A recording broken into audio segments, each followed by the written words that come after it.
não parar, não precipitar e não retroceder. Então dizer para esse cara, sabe quando nós vamos parar? Nunca. Nunca na sua porca vida.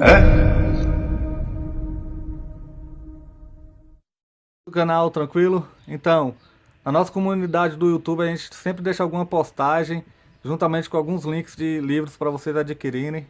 E também deixamos sempre aqui nos comentários e na descrição do vídeo nossas redes sociais.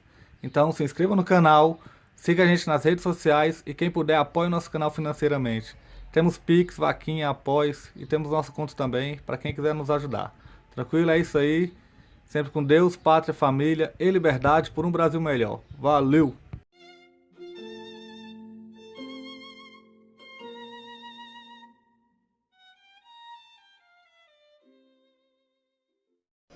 Ao contrário do que é comum pensar, o que há de mais objetivo especificamente humano no conhecimento é o que os antigos lógicos chamavam de simples apreensão, ou seja, o ato pelo qual a consciência toma ciência da presença de um determinado dado da realidade. Quer dizer, os lógicos antigos, sobretudo escolásticos, definiam a simples apreensão como o fato de você tomar ciência de algo sem nada afirmar ou negar.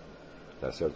Bom, eu acho que essa noção tem que ser, vamos dizer, escavada mais profundamente, porque você tomar ciência de algo é já você afirmar uma presença. Quer dizer, se eu percebo um gato, eu estou afirmando a presença do gato. Quer dizer, sem nada afirmar ou negar, quer dizer que você não faz um juízo a respeito dele, mas você já tem um juízo implícito a respeito, vamos dizer, da sua presença e da sua existência, por assim dizer. Existência em qualquer modo de existência que seja. Tá certo? E, em segundo lugar, o que eu denomino intuicionismo radical consiste em dizer o seguinte: não existe a divisão entre conhecimento intuitivo e conhecimento racional. Só existe conhecimento intuitivo. Mesmo porque quando você faz um raciocínio, você faz uma sequência de silogismos, você tem aqui, essa sequência só vale alguma coisa se você perceber a unidade dela, porque é esta unidade que vai dar a conexão entre as premissas e as conclusões. Eu digo, como é que você faz para perceber esta unidade? Você percebe isso racionalmente, isso é através de um outro silogismo, ou você percebe de maneira imediata e intuitiva? Então isso quer dizer que o próprio fundamento do raciocínio lógico, ou ele é intuitivo ou ele não é nada. Então isso quer dizer que a razão, ela não é um meio de conhecimento. Só a intuição dá conhecimento. Tá certo? O raciocínio é um modo de simbolização do conhecimento, por trás do qual tem que haver alguma realidade que seja percebida intuitivamente, inclusive, vamos dizer, a própria estrutura, a própria unidade do raciocínio. Mas quando você diz que A igual a B, portanto B igual e B igual a C, portanto A igual a C, eu digo, você fez essa conexão. Se essa conexão dependesse de ser provada racionalmente, você teria um segundo silogismo, um terceiro e um quarto, e não terminaria mais. É a intuição que fecha, vamos dizer, a percepção da unidade do raciocínio e, portanto, transfere a validade da premissa para as conclusões. Isso tem que ser um ato imediato e intuitivo. Então dizer que existem dois tipos de conhecimento é uma bobagem. Todo conhecimento ou é intuitivo ou é nada. Tá certo? E intuição eu defino como percepção de uma presença.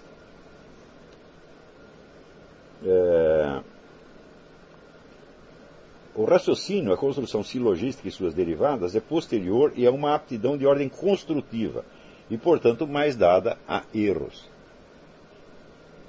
É lógico, porque quando você percebe uma presença, você percebe nela uma infinidade, vamos dizer, de detalhes e de aspectos que a linguagem não poderia representar. Tá certo? Por exemplo, você percebe um gato, eu me pergunto, que cor é o gato? Ah, o gato era cinzento. Eu digo, mas no que ele se distinguia de outros gatos cinzentos? Ah, ele tinha pintas. Quantas pintas? Né? E assim, basta você fazer essa pergunta para você ver que no ato da percepção, o ato de percepção é infinitamente mais rico do que o que você possa explicar, vamos dizer, pela linguagem. Então, a linguagem se apoia no mecanismo da abstração. O que é abstração? É você separar um aspecto de outros aos quais ele está indissoluvelmente conectado na realidade. Tá certo? E daí você passa a raciocinar só com aqueles elementos que você abstraiu, acreditando que, no fim das contas, a conclusão que você chegar, quer dizer, raciocinando a partir deste conceito abstrato, se aplicará retroativamente ao objeto originário da sua intuição. Isto é verdade? Fala, ele se aplicará somente àqueles aspectos que foram abstraídos e não aos demais. Portanto, isso quer dizer que qualquer raciocínio ele tem que estar, vamos dizer, permanentemente fiscalizado por um retorno à intuição. Então, ele não vale nada. Então, ele é apenas um mundo de palavras. Né? Vocês devem se lembrar da aula que eu expliquei o que é um fato concreto, que é um fato cujos componentes, cujos elementos estão presentes não somente na sua essência, mas nas suas propriedades e na totalidade dos acidentes, tá certo? Que são necessários para que aquele acontecimento se produza. É o que eu chamo o acidente metafisicamente necessário. Parece uma expressão logicamente incongruente, mas ela é perfeita na verdade. Quer dizer, é o acidente que não faz parte da essência dos objetos considerados, mas sem o qual o fato não se produziria. Não? Por exemplo, o fato de que tudo que acontece em algum lugar.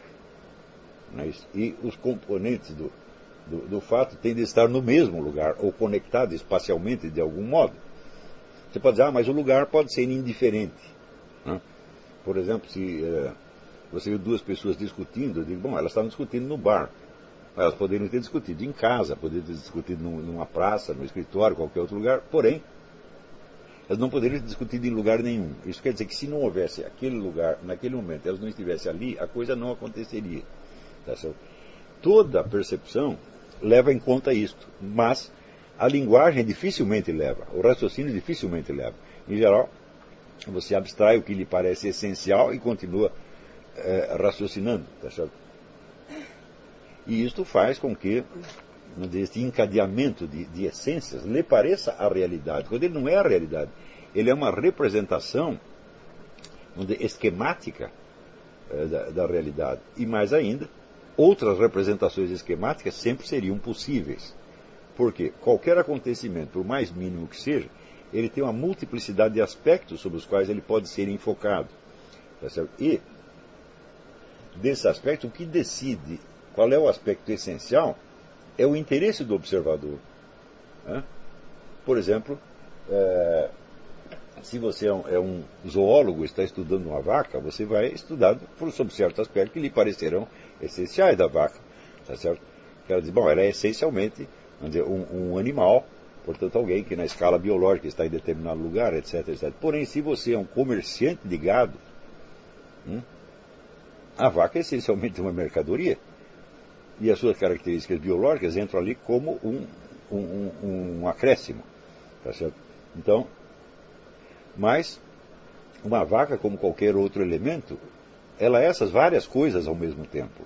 Tá certo? E o discernimento de uma essência depende de uma escala, tá certo? De valores e de interesses pelos quais você enfoca a coisa. Não que metafisicamente não exista uma essência que predomina sobre as outras. Existe. Quer dizer, cada ente não é que tem uma essência, tem várias.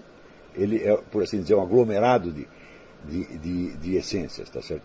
Que se, vamos dizer, articulam umas com as outras para formar o objeto concreto, junto com as propriedades e os acidentes. Se pode dizer, existe um ponto de vista predominante que possa predominar sobre os outros e subordiná-los? Existe o ponto de vista metafísico, que é o ponto de vista da estrutura da realidade. Tá certo? Porém, este ponto de vista só predomina desde o ponto de vista de quem está estudando metafísica. Tá certo? Para o zoólogo ou para o comerciante de gado, isso é muito secundário. Quer dizer, qual é o lugar da vaca dentro da escala geral do ser? Né? Nenhum dos dois está interessado nisso. Somos nós que estamos interessados. Então, dificilmente poderíamos dizer que o nosso ponto de vista tem um predomínio objetivo sobre os outros. Não, ele pode ter um predomínio cognitivo, se é isso que você está procurando. Tá certo? Então, isso quer dizer que a percepção, vamos dizer, é a base que está no fundo de todo o discurso. E se você retirar a percepção, o discurso não faz mais sentido algum.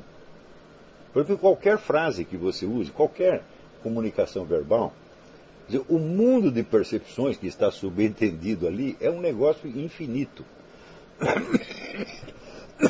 Quer dizer, você entra no supermercado e pede para o sujeito, vamos dizer, uma salsicha. Você pergunta, quanto custa essa salsicha? Agora, pegue essa frase, suprima dela a existência do supermercado, a existência da salsicha, a fábrica da salsicha, tá certo? E tudo mais que está envolvido na situação, a frase não significa mais nada. Isso quer dizer que, vamos dizer, toda comunicação verbal, ela é intermitente, ela é escandida por percepções que estão no fundo e que dão o sentido daquilo que está sendo falado.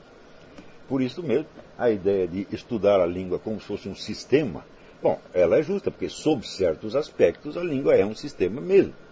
Mas no seu funcionamento real ela nunca é um sistema. Ela está sempre em aberto. Você, por exemplo, se você está num país estrangeiro e você fala mal a língua, isso significa que você não domina o sistema gramatical. O que você faz? Você indica os objetos dos quais você está falando. Tá certo? Ou você faz uma careta, um gesto, etc, etc. Suprima tudo isto e a comunicação se torna impossível. Tá certo? Então, isso quer dizer que a língua só é um sistema do ponto de vista do linguista estrutural que a está estudando. Mas em si mesma, ela jamais é um sistema. Nunca. Um sistema pressupõe que é uma coisa fechada, completa em si mesma. Né? E uma língua que fosse completa em si mesma, ela dispensaria a presença dos objetos e do mundo. Ela poderia ser estudada em si mesma. Agora, você pega, por exemplo, num dicionário, se você pega um dicionário, o que é o sentido de uma palavra? São outras palavras que a explicam. Mas isso é só assim dentro do dicionário. No uso real da linguagem não é assim. Então, muitas vezes os linguistas, os discípulos de Ferdinand de Saussure, eles pensam que o mundo é um dicionário. Né? E, evidentemente, o impacto dos estudos linguísticos criou, por assim dizer, esta impressão, esta segunda realidade. Né? E tem até um poema do Carlos Drummond de Andrade que fala da planeta Terra como um monte de signos, né? Está tatuada de signos e de cálculos. Eu digo, olha, a Terra já estava aí antes que alguém dissesse a primeira palavra, quer dizer, ela é uma realidade por si mesma, independentemente dos signos que nós tatuamos nela. Tá certo? Porém, nós podemos falar tanto, que nós prestamos atenção, vamos dizer, a essa rede de discursos e imaginamos que eles contêm o objeto, quando qualquer objeto, uma pulga, é mais rica e mais complexa do que qualquer discurso. Tá certo? Então, este é um ponto que nunca será exageradamente enfatizado. Quer dizer, toda a comunicação se dá dentro de um ambiente físico, tá certo? Que a sustenta, e sem a qual ela simplesmente não existe. Isso quer dizer que nunca podemos tomar, vamos dizer, o discurso como objeto de análise em si mesmo, fazendo abstração do universo que está, vamos dizer, em torno. Mesmo porque você falar, bom, você tem que produzir uma onda sonora, essa onda sonora tem que ressoar no tímpano do outro, senão ele não ouve nada e não houve comunicação alguma. Aonde se deu essa transmissão? Foi dentro da linguagem ou foi dentro do universo físico? Então, basta isso aí para você ver que a ideia de que a linguagem é um sistema é uma das ideias mais cretinas que existe. Você não pode dizer, a linguagem é uma sistematização, não um sistema. É uma tentativa de sistematização. Tentativa que vai falhar pelos séculos dos séculos. Ou seja, sempre dependeremos da referência a objetos de percepção, tá certo?